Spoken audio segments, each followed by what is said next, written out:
Daybreak Africa is your one-stop top-notch breakfast show that brings you all the interesting stories happening in and around Africa. Because we have all the morning essentials, including the latest news, sports, weather, and events. And of course, the people.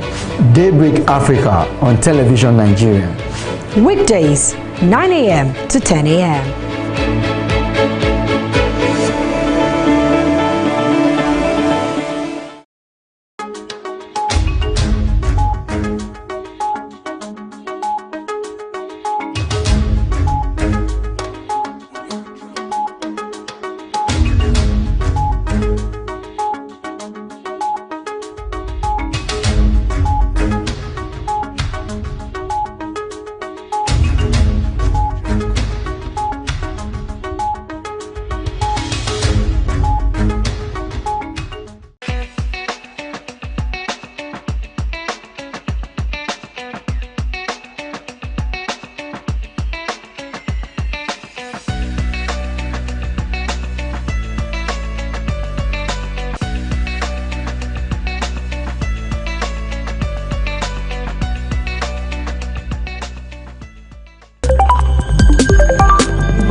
A very beautiful good morning to you, and many thanks for joining us on today's outing on Daybreak Africa right here on Television Nigerian. My name is Elvis Oga, and obviously it's more like a solo ride in the studio this morning. We have so many interesting concerns for the day, and we'll be moving as much as time will permit us to go. Just yesterday, news actually came with news filled the polity with the release of pension boss, the person of Meina from Kuje Correction Center yesterday, and that's attracted a series of reactions concerning why he should be released, and then bringing so many questions to the fight against corruption by the recent administration. But the fact is, he has not been convicted. He's under investigation, and then under a series of allegations being leveled against him. So for people that feel it's more like a sham concerning the fight against corruption, so most times people felt that we tend to forget that it's actually under investigation, and this man has been in incarceration since November last year, and after meeting the bail conditions, it's very, very pertinent and imperative that he's been released pending when a series of court judgment and sittings, and some of the conditions were actually reviewed because it became very hard for the conditions to be met. And we'd like to look at some of the conditions that were actually reviewed and then how they were met. It was recorded that a very huge sum of money was actually set aside as one of the conditions for his bail, and that was revealed to be slashed to become half. And they were asking for a sitting senator who has a landed property in Maitama, Asokoro, or other parts of Abuja with a developed landed property. And interestingly, Senator Ndume actually have to come with that. And after he was being quizzed by, or after when he was fielding questions from newsmen, he said he decided to stand as surety for Meina because he feels he is the senator representing the man. The man is from his constituency, and he has to represent for even the good, the bad, and the ugly. And so many people are saying they believe he knows what he's actually soiling his hands with or committing himself to, because one of the conditions for Meina's bail is for the senator to be appearing at every court sitting concerning this case. And away from that, we'll move on to another story concerning the Court of Appeal dismissing a suit filed by Senator Dino Melaye challenging the victory of Senator Smart Adeyemi concerning Kogi West Senatorial District. And Senator Dino Melaye has come out to say that he has accepted the judgment by the High Court, and it doesn't take away the fact that people voted for him and then the election was rigged, or it was where there were so many irregularities concerning the election. But what people are trying to look at the moment is, most times when we tend to see judgment like this, people don't really know how to go about taming their supporters, and which actually leads to breakdown of law and order before senator Dino Melaya to come up this way, that will actually help his supporters to be law abiding and then not to take laws into their hands. All right, and we also saw the arrest warrant being issued against the immediate ex-NAS clerk, the person of Sani Omolori, and the EFCC secured this arrest warrant after a series of invitations were extended to him for him to appear due to allegations of corruption, and he failed to appear. And yesterday, while granting the arrest warrant, the judge in charge of the case said it became imperative and it became necessary for them to have this. And those people are feeling like, okay, if we really want to take the fight against corruption so seriously, it demands all hands to be on deck for us to actually see that the fight against corruption is being fought to its standstill. And then interestingly, concerning Adesina, the president of AFD, that's the African Development Bank, the panel set aside to look into to investigate the allegations against him about wrongdoing in the office has actually exonerated him, and thus attracted congratulatory messages across different quarters, and particularly from the president of Nigeria. President Muhammadu Buhari has congratulated him. We recall that investigation was necessitated after quarters from the United States of America ordered for his investigation after a series of allegations of wrongdoing in office were leveled against him. All right, briefly, that is the much we will be taking concerning our concern for the day. We'll now move to our news desk, where Susan Archie will give us the AM news. There are a lot of false information about the coronavirus. These are the facts. People of all ages can be affected by the coronavirus. However, older people and people with pre-existing medical conditions such as asthma, diabetes, heart diseases are more vulnerable to the disease. It is not for old people alone. Gargling salt and warm water or chewing garlic and ginger cannot prevent the virus. Drinking alcohol, hot lemon, palm oil or chloroquine will not kill the virus. The virus cannot be transmitted through mosquito bites. Antibiotics do not work against the viruses. Antibiotics work only against bacteria. Boiling pineapple peels, lime and ginger does not kill the virus. Putting raw onions in rooms will not ward off the virus. Using or spraying Dettol, special oils and water all over your body cannot kill the virus. There is no scientific evidence that cooking, drinking or eating any of these is an effective treatment for coronavirus.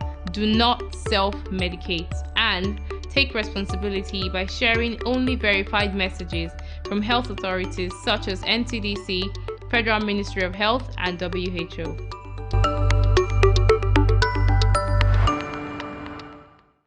Nigerian, a broadcast network committed to serving you the very best in online and offline television programming. Situated in the serene environment of Guzape, Abuja FCT, TVN, as it is fondly called, caters to a wide variety of audience via carefully orchestrated mind-blowing programs in the areas of fashion, business, politics, entertainment, religion, movies, food and health, culture and lifestyle, events around the globe, sports and foreign news. Whatever your inclination, we've got you completely covered with programs like Issues of the Moment, The Patriot, Daybreak Nigeria, Matter Africa, TVN Business Time, Healthy Living, From the Cradle, Stay Inspired, Entertainment Gist, Movie Hour, Hits Paradise, among others. All designed to keep you thoroughly informed, entertained, at the edge of your seats and yearning for more. A tour around our domain will reveal a highly dedicated staff force and a state-of-the-art facility.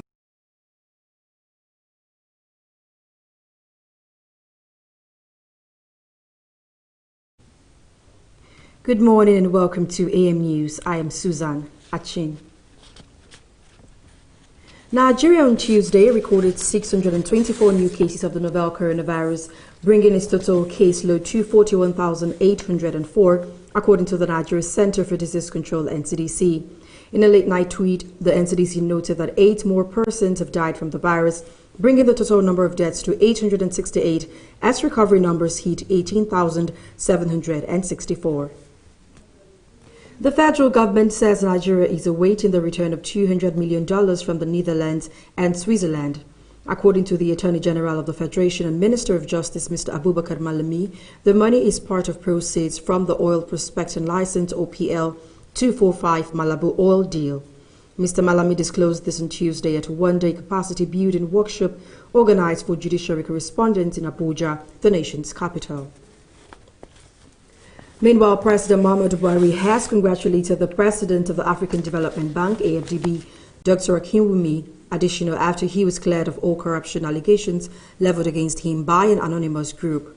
According to a statement by the Special Advisor on Media and Publicity to the President, Femi Adesina, President Buhari called on Dr. Adesina to remain steadfast as he continues to lead the institution. And now moving on to the entertainment scene, A Good Time, the 2019 album of Nigerian superstar Davido, hit 1 billion streams across all platforms yesterday, the 28th of July 2020.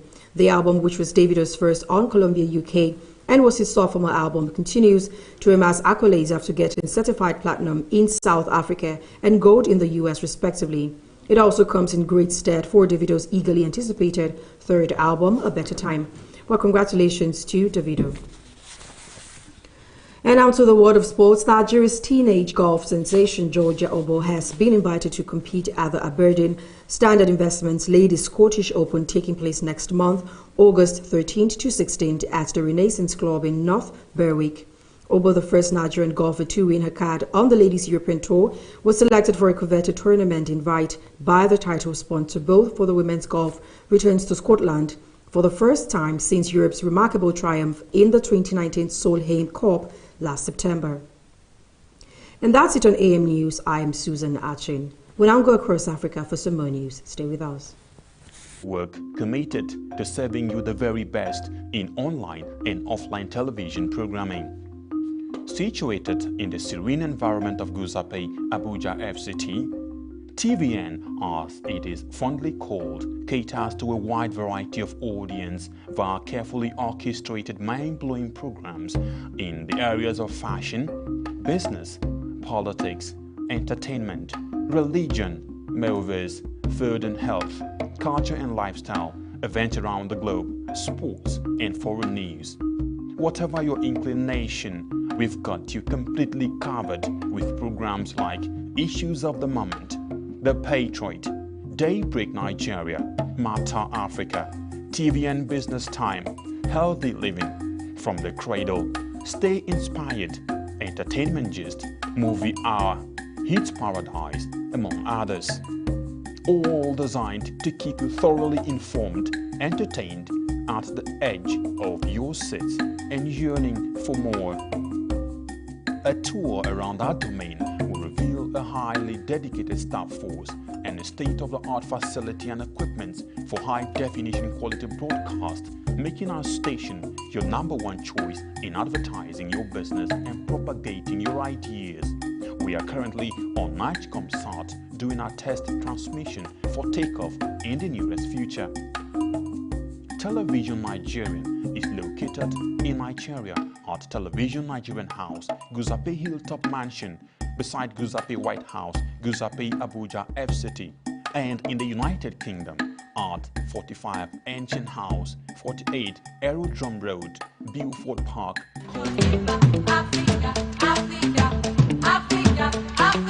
Welcome to News Across Africa on Daybreak Africa. The International Crisis Group has urged dialogue between the Algerian government and the anti-regime movement, Iraq, to avoid what it calls a major economic crisis. The group cites the impact of the coronavirus pandemic and a fall in oil prices. Algeria is exposed to fluctuations in oil prices due to its independence on the commodity, which represents over 90% of its external reserves. The International Monetary Fund forecasts that the North African country is expected to experience a 5.2% recession in 2020 because of the virus and oil.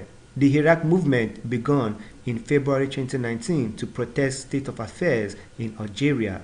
The weekly protests were suspended mid-March due to the health crisis. However, the COVID-19 pandemic has not prevented Algerian authorities from prosecuting and convicting Iraq activities, political opponents, journalists, and users of social media. According to the National Committee for the Liberation of Prisoners, nearly 60 people are currently behind bars, most of them for Facebook posts. Now, West African leaders on Monday called for the swift creation of a unity government in Mali and a fresh vote after disputed elections, but warned of sanctions against those opposing efforts to end the country's crisis. In a statement issued after a video conference, heads of the 15-nation regional bloc, ECOWAS, stood by President Ibrahim Boubacar Keïta but called for a unity government to be established rapidly and urged the opposition to join it.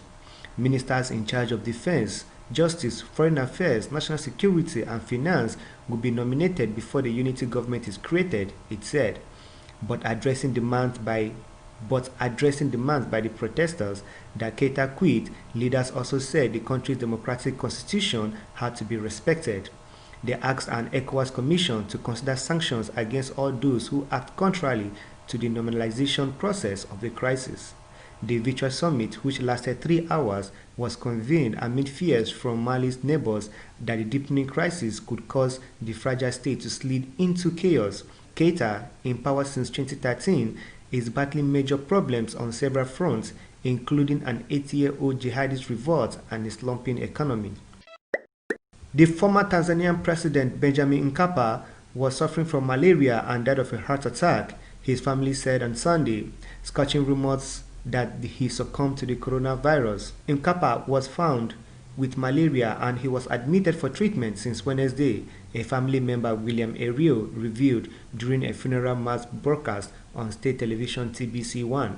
Mkapa, who ruled the East African country for 2 terms from 1995 to 2005, died early Friday, aged 81, in a Dar es Salaam hospital, but the government did not reveal the cause of the death. President John Magufuli attended the funeral mass along with his vice president and prime minister at the National Stadium. The opposition has accused Magufuli's government of a lack of transparency regarding its handling of a pandemic, which the president said last Monday was no longer present in the country as he urged tourists to return. Now, Tanzania ceased publishing official statistics on the virus on April 29 and, unlike its neighbor, has taken no specific measures designed to halt its spread. Officially, Tanzania has lodged a mere 509 COVID-19 cases to date, whereas neighbors such as Kenya and DR Congo have respectively registered more than 16,000 and more than 8,000 respectively. The president of the African Development Bank has been cleared of corruption charges after a review by an independent panel. The U.S., one of the bank's biggest shareholders, insisted on a new inquiry in April after an internal review cleared Akiwumi Adesina. Whistleblowers had accused the Nigerian of giving contracts to friends and appointing relatives at the bank. Mr. Adesina is set to be re-elected for another 5-year term in August. The 60-year-old banker, a former minister of agriculture in Nigeria, will be the sole candidate in the election. A charismatic speaker who is known for his elegant suits and bow ties, he has led the bank since 2015. He had denied accusations against him, saying they were attempts by some to tarnish his reputation. Now, Uganda's President Johary Museveni has been officially nominated by his party National Resistance Movement as its candidate for the 2021 presidential elections. His candidature will need to be cleared by the country's Electoral Commission in November. If he contests and wins, Mr. Museveni, who has ruled the country for 34 years,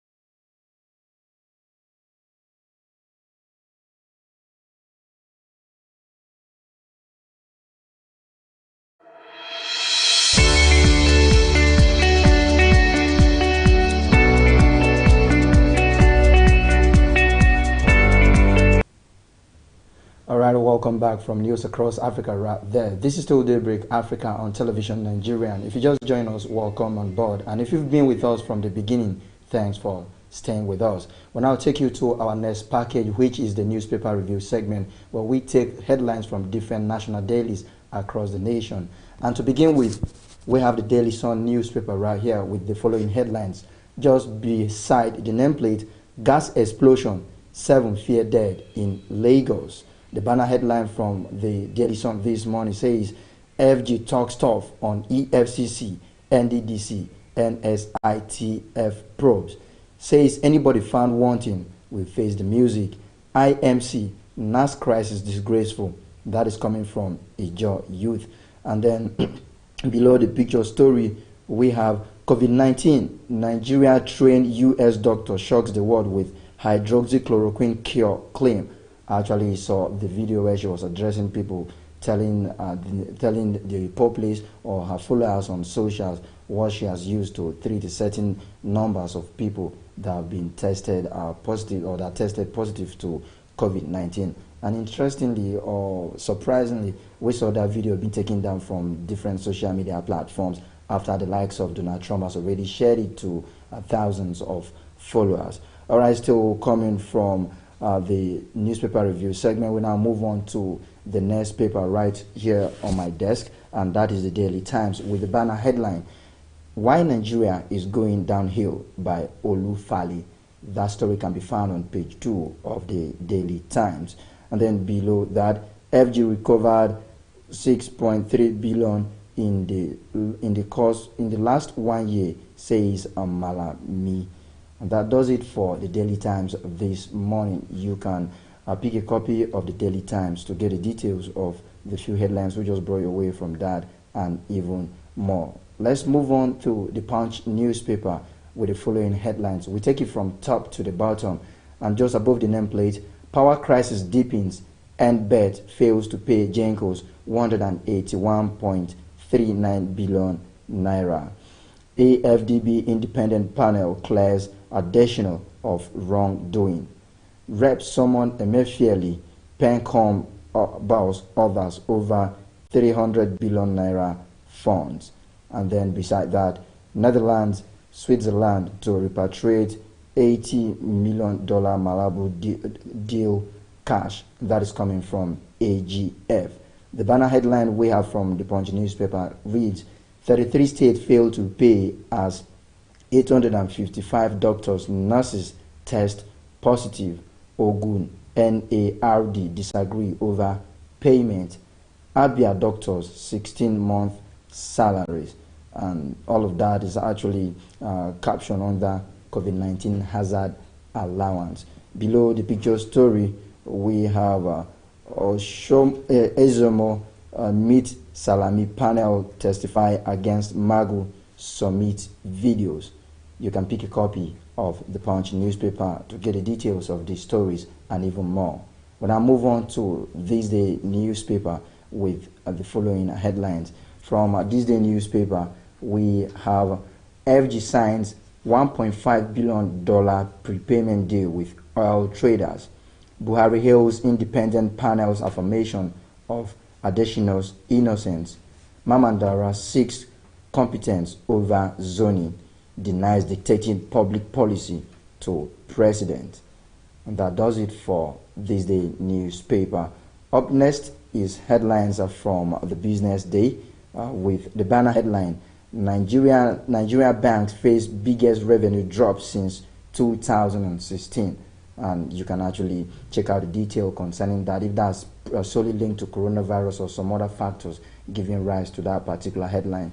You can find out from Business Day. And then beside that, Nigeria's disease control agency fails on 2 million COVID-19 test target.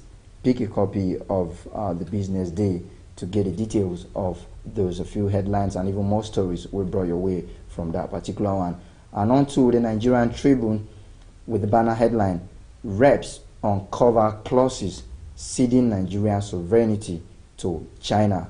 Probe implementation of $849 million rail project China may not sign $5.3 billion Ibadan Kano rail loan if probe continues, Amechi warns. All of that can be found on page 2 of the Nigerian Tribune. Above the nameplate, AFDB, excitement as Adesina gets not guilty verdict.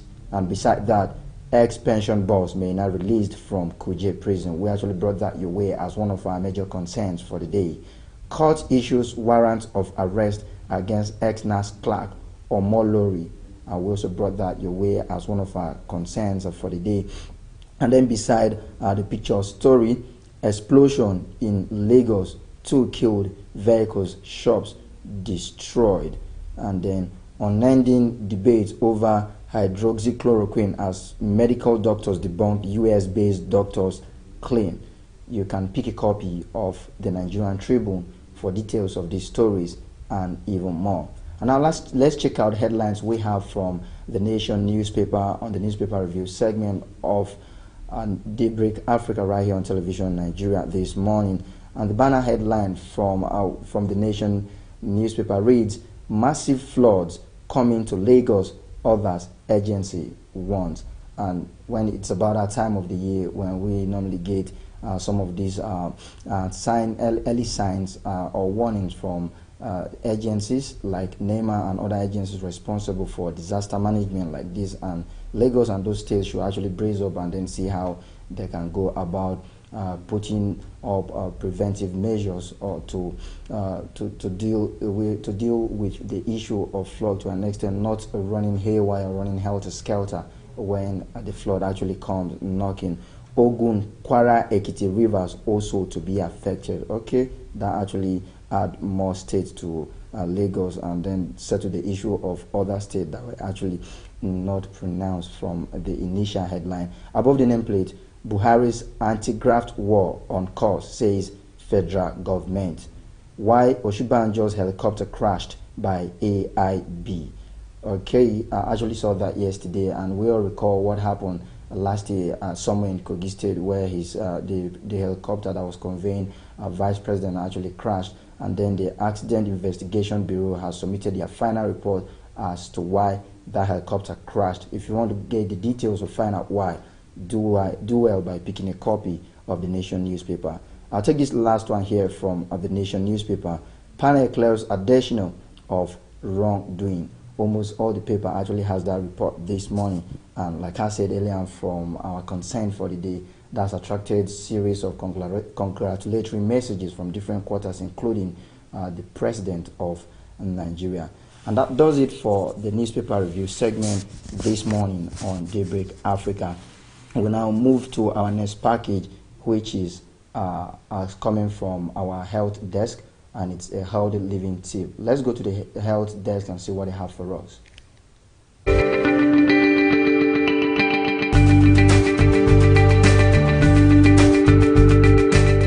Welcome to Healthy Living. We help you to live a healthy life. On today's episode, we'll be talking about metabolism and how it affects us. Metabolism is the process the body uses to convert food into energy. We each burn calories in our own ways and our own rates, and those rates can change over time. Rate of cellular oxidation. This refers to the rate at which cells convert food into energy. Some people are fast oxidizers who can rapidly convert food into energy. In order to balance their systems, fast oxidizers need to eat heavier proteins and fats that burn slowly. In contrast, slow oxidizers convert food into energy at a slow rate. In order to balance their systems, they eat mainly carbohydrates rather than protein and fat.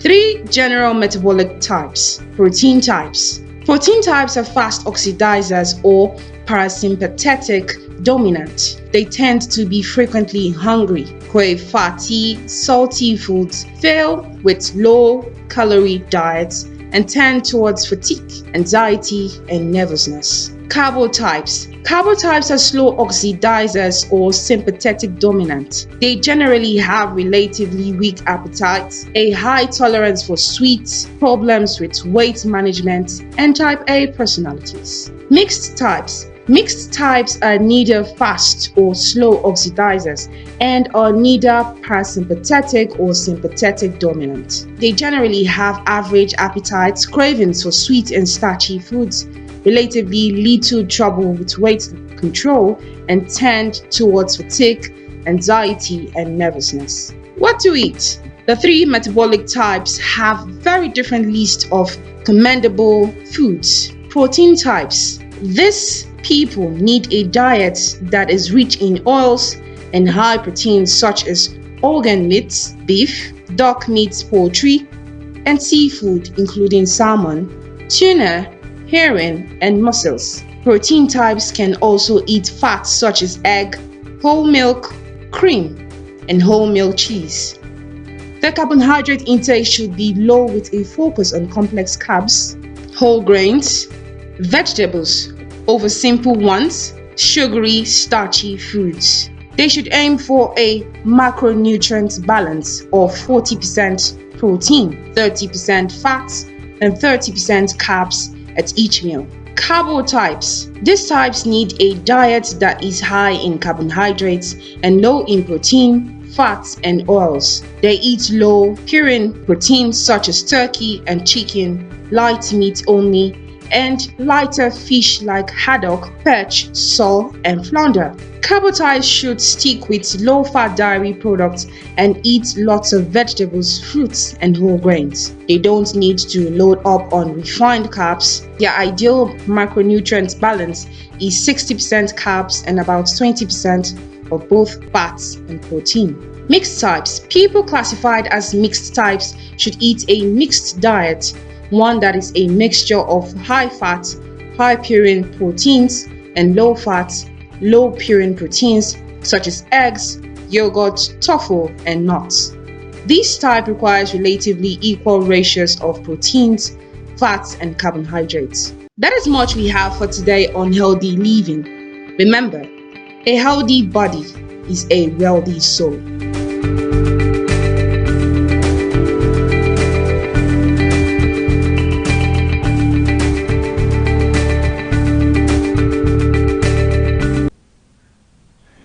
That was the package from our health desk this morning that talked about metabolism, and that's where we really need to understand our metabolism rate to know which of the food we would like to consume to maintain that healthy body balance and all. It is through metabolism that you see carbohydrate being broken down to glucose and other form of their end product, and then we have the likes of protein being broken down to amino acid, and then fat and oil being broken down to lactose and lipids. And generally you just need to understand your body system to know the kind of food or the classes of food you have to maybe tilt your diet towards to enhance or maintain that good body balance and all.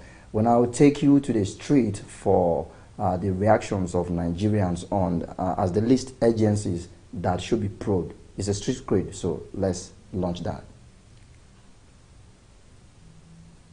Let me say this to all Nigerians that Mr. President have done well, but there are certain areas or ministries that really wanting to be searchlight upon. NNPC is one. Federal Road Maintenance Agency. Almost that Ministry of Humanitarian Affairs. The policemen. Bureau of Public Enterprises. The FIRS. All of them supposed to make money, but most of them are making money to their pocket. So if this president, I don't think he can do anything, because you have a company, you put your brother there. If your brother run your company down, will you kill him?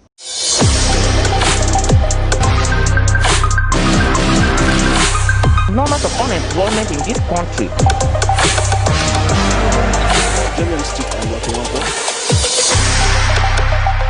I'm Comrade Adene Sunday Adene. So which of the agency or ministry do you think the president should look into in terms of corruption?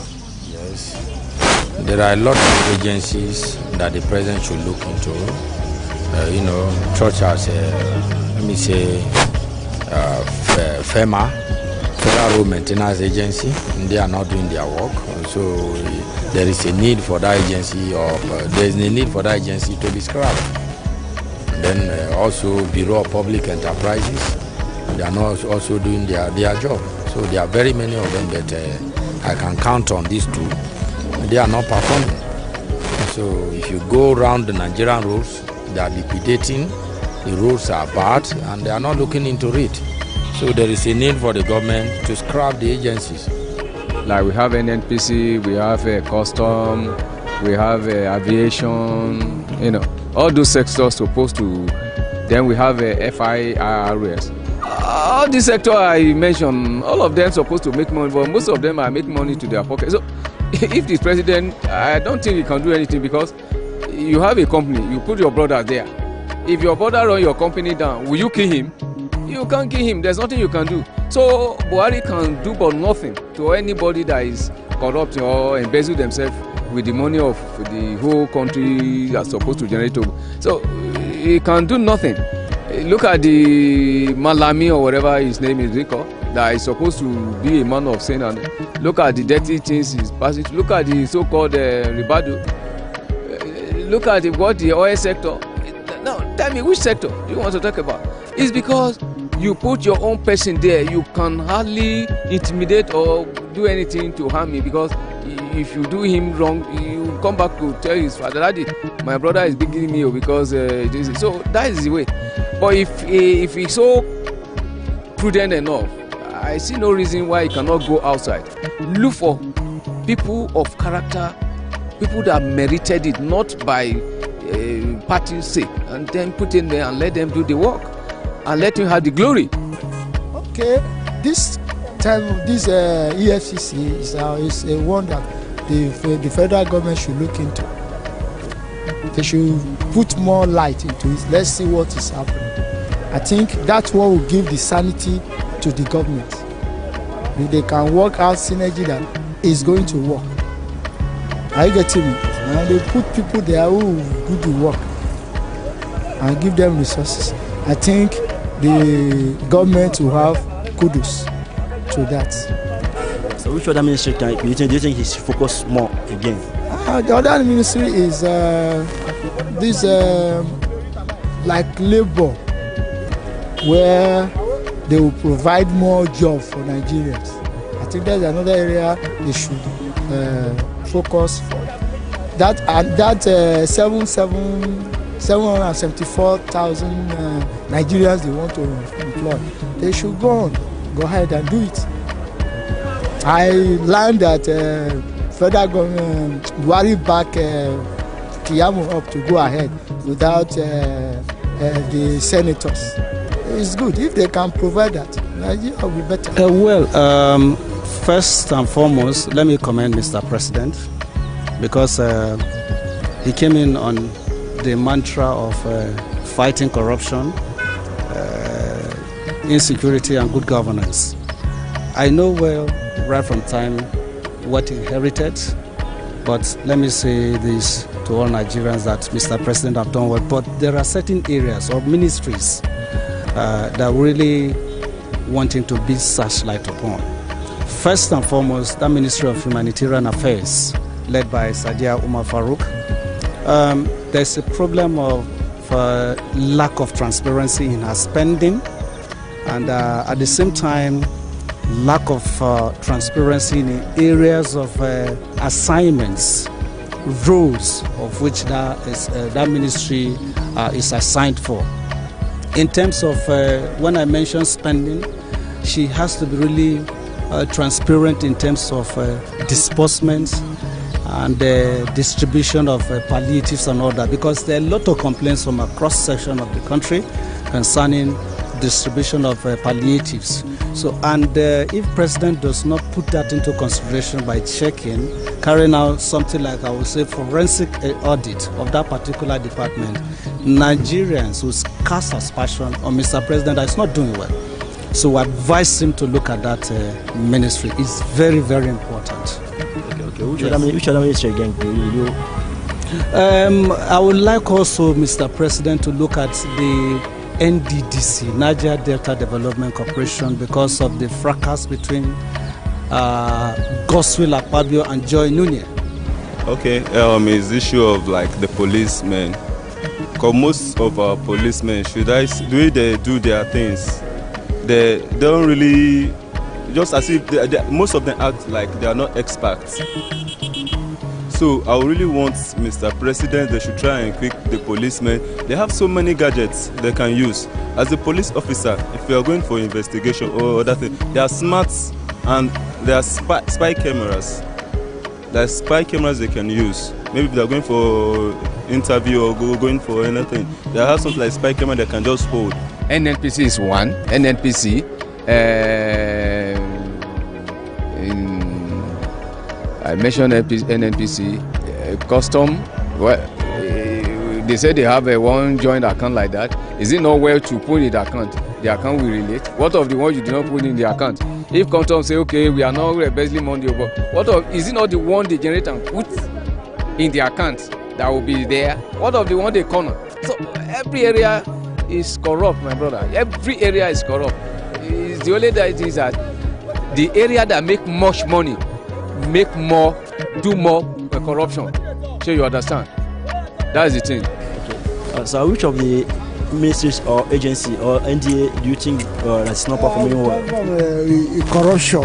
I want to say because Buhari come to this platform that he want to fight corruption, and I discovered that corruption in this country, he himself particularly is not fighting corruption. I don't know what he say about it because he see how corruption be in Nigeria.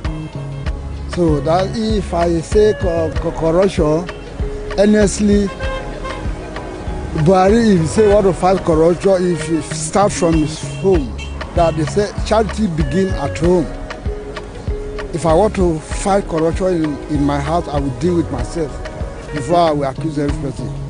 That if Buhari himself knew that they want to fight corruption, that people that put around him, surrounding him, he should start example from there. For example, like Mango himself, see what he have done to this country by fighting corruption. I see what we are hearing from news. In fact, I cannot. Nigerians airing their opinions and airing their views concerning ministries, departments, or agencies that should be probed. And I think we are actually in the era of probing with series of agencies under the eye of the public and under series of investigation by series of panels. We saw what actually transpired between the investigative panel set by the president concerning the EFCC boss. We also we've been inundated with reports of investigation concerning the NDDC. We also got report of NSITF, and Nigerians are calling up more agencies concerning probing the likes of FIRS, NNPC, and then the Nigerian Police, NDE, National Directorate of Employment, and then even FREMA.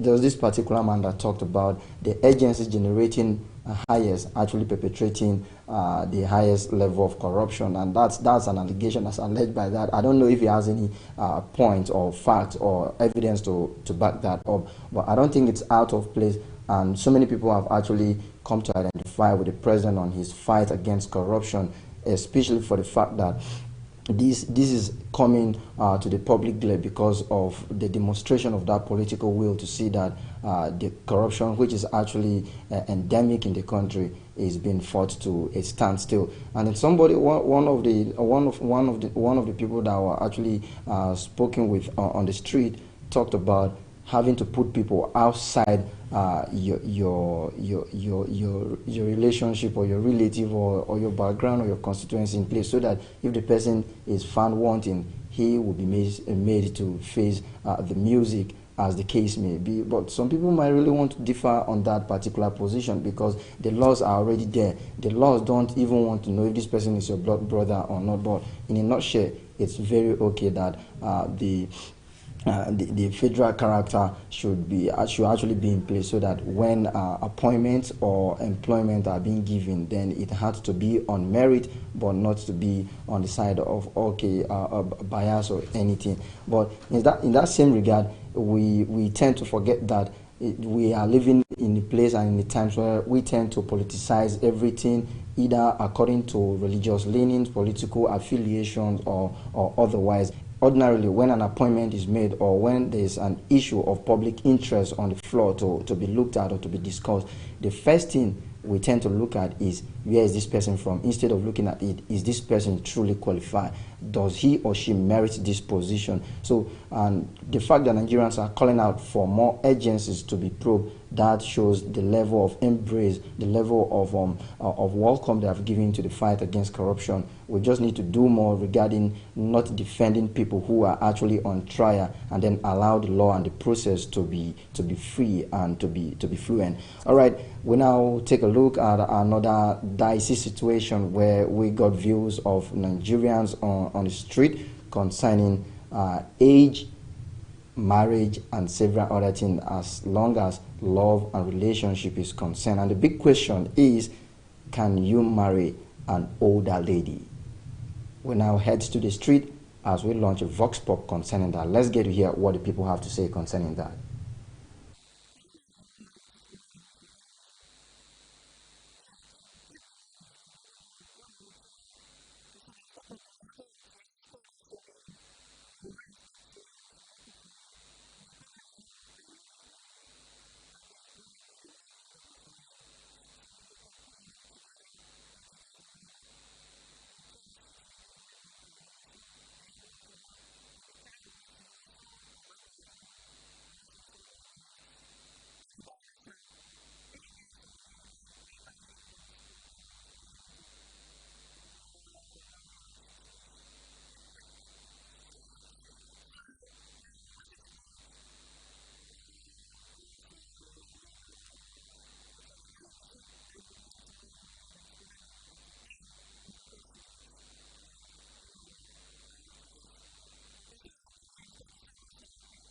But for a man that is old, younger than you, can you marry him? You know, sometimes this African thing sets in.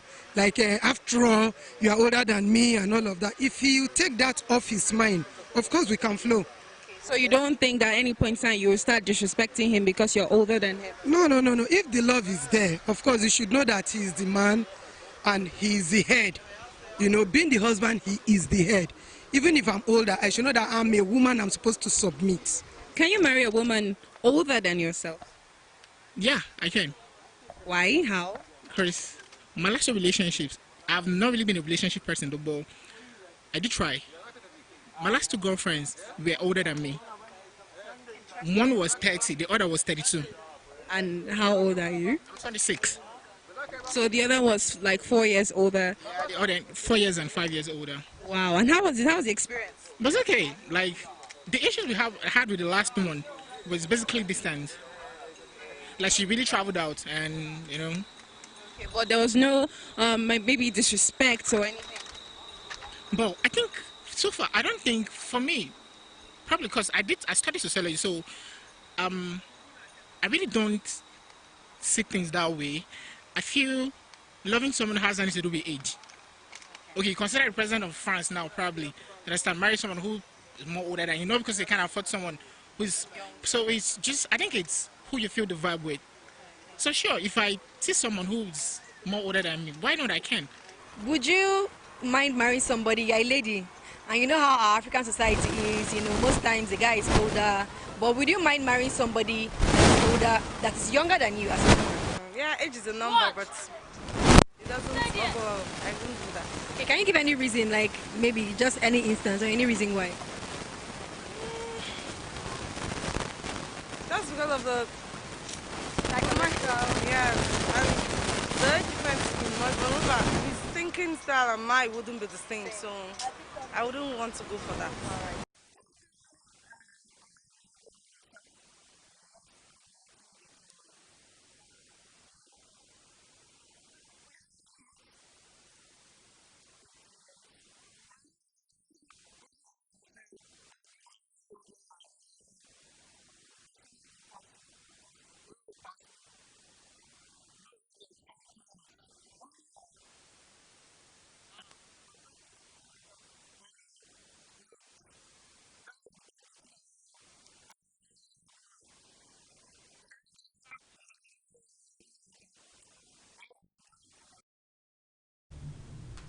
All right, welcome back. Initially, when that question actually popped up, I thought it was going to be a situation where only men were asked if they could settle down with women who are older than them. But interestingly, we also saw the reaction of women if they can settle down with men who are way younger than them, and you heard from different Nigerians concerning their views on that. Some said, yes, why not? Age is just a number. Others say, no, it can't go that way. It can't all go that way because maybe their thinking cap may be differently and at different times, and they may not have to be on the same page, or they may seem not to be on the same page at all times. And you know, relationship is all about understanding. So I think it's better if you know what you want from the onset, set your priorities right so that we don't get a case of broken homes, broken marriages here and there. As for me, don't ask me because I might not be able to supply your answers now.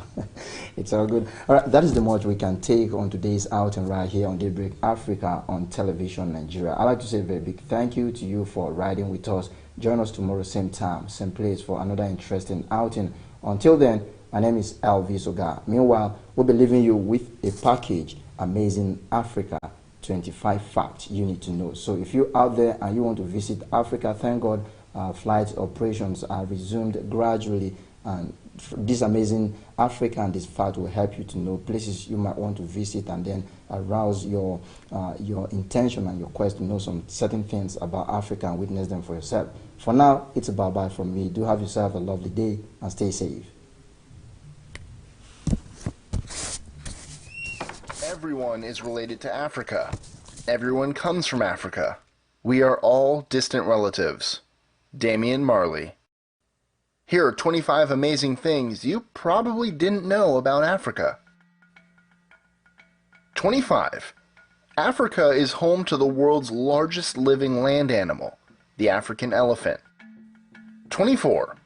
It's also home to the world's tallest animal, the giraffe. 23.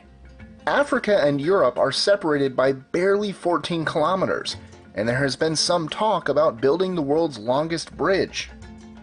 22. 40% of kids between the age of 5 and 14 are involved in child labor. 21. On average, people have to walk roughly 4 kilometers to collect water. 20. The water they collect is rarely drinkable though, and must be boiled before consumption. 19. 96 elephants are killed every day on the continent. 18. The deadliest animal on the continent, the one that is responsible for the most human deaths, is the hippopotamus.